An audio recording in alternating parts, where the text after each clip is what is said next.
झालं. मामा काय सांगाल, आज तुमची कृषी मंत्रीपदी निवड झाली, काय भावना? खरं तर आज सकाळीच मला ही गोष्ट समजली.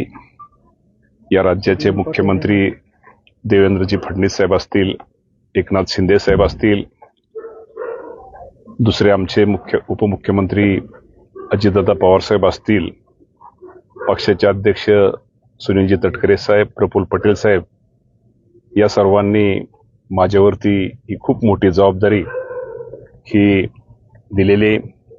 निश्चित प्रकारे आज सकाळी ही बातमी समजल्यानंतर शेवटी एका शेतकऱ्याच्या मुलाला आज कृषी खातं मिळतंय, याच्यासारखा आनंद कुठला असू शकतो. आणि निश्चित प्रकारे या माध्यमातून, या कृषी खात्याच्या माध्यमातून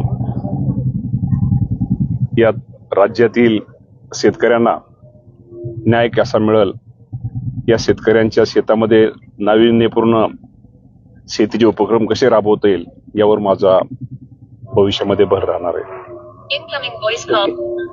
मामा, कर्जमाफीच्या ह्याच्यावरनं भरपूर प्रत्यारोप केले जात आहेत, त्याकडे कसं बघता? मी आजच अजून मी चार्ज पण घेतलेला, मला अजून कसली माहिती घेतलेली नाही. आणि कर्जमाफीचा जो विषय आहे त्या बाबतीमध्ये कुठला जो विषय असेल, या राज्याचे मुख्यमंत्री देवेंद्र फडणवीस, एकनाथ शिंदे साहेब, अजितदादा पवार साहेब ही मंडळी योग्य ते निर्णय घेतील.